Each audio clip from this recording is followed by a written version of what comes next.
My name is V, and I'm here to talk about Good Neighbors, which is a non-governmental organization. Some background information on Good Neighbors is that it's an international humanitarian development NGO that was first founded in Korea in 1991 with the goal to live in peace without hunger. And the health behavior that I'm going to be focusing on is food insecurity and hunger, as well as the Los Angeles region. But they also have work in Africa, Asia Pacific, North America, Latin America, the Caribbean, and Europe.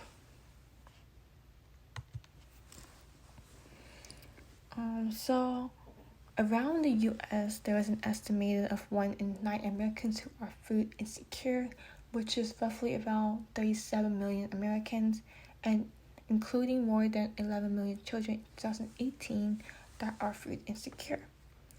The LA County is home to one of the largest populations of any county in the US. There's an estimate of 2 million people, or 1 in 5 people, that live with food insecurity.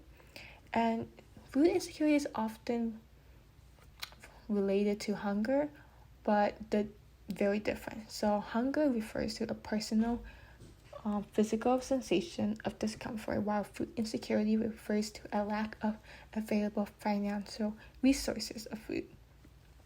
The U.S. Department of Agriculture, known as the USDA, says that there is a lack of food for a consistent, active, healthy lifestyle.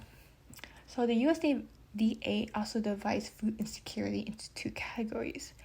One is very low food insecurity individuals who have disrupted eating patterns, reduced food intake, experience hunger, versus low food insecurity people who have experienced reduction in their diets.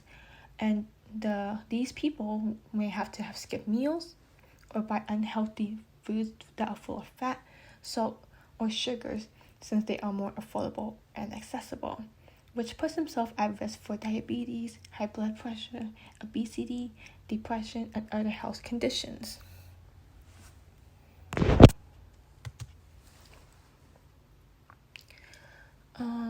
With some healthy people trying to objectives for Good Neighbors, the health behavior that I'm mostly focusing is the nutrition and weight status, which is the goal to promote health and reduce chronic diseases through the risk of proper diets and maintenance of a healthy body weight. This relates to Good Neighbors with the goal to reduce hunger and diseases and preventing poverty to help them find relief from hunger and natural disasters.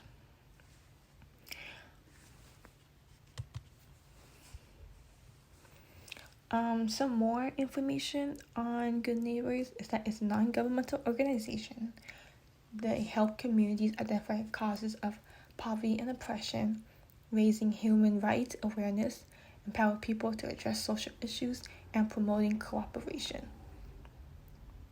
Most of the funds come from grants, donations, funds, and the first community project that they found was in Bangladesh in 1992, and now Good Neighbors is working in 192 communities in 40 countries. Here is a brief overview of the total income that they used in 2017, and you can see most of the contributions are divided into donations, sponsorships, grants, and gifts.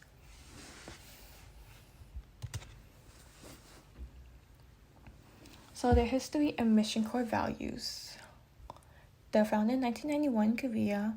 The first community development project was in Bangladesh in 1992. Good Neighbors is now working in 192 communities in 40 countries with a focus on inclusive community development approach and child protection.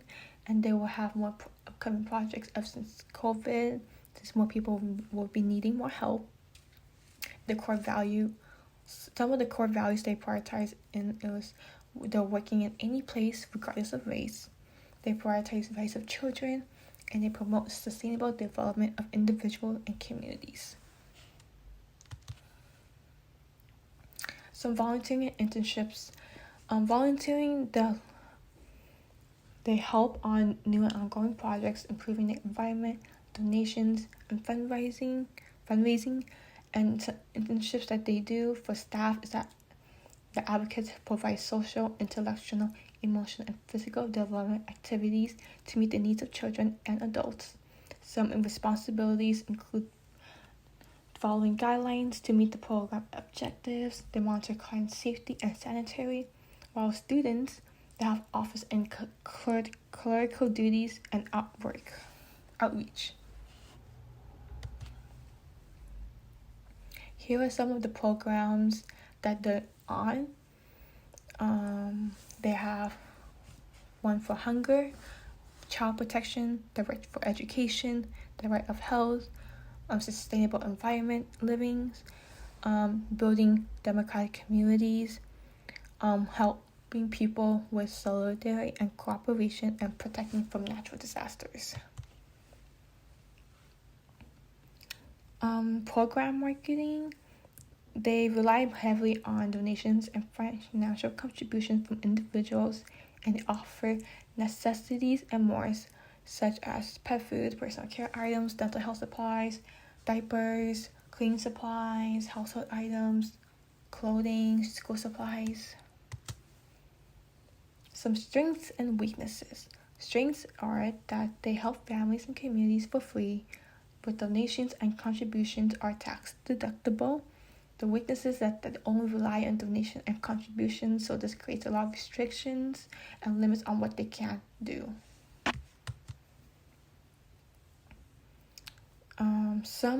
One of the current health programs that I'm focusing on is Food for Kids, and the goal is to free people from hunger. Globally, 1 in 9 people, or roughly around 795 million, are undernourished. The vast majority of the hungry people live in developing countries, where 12.9% of the population is undernourished.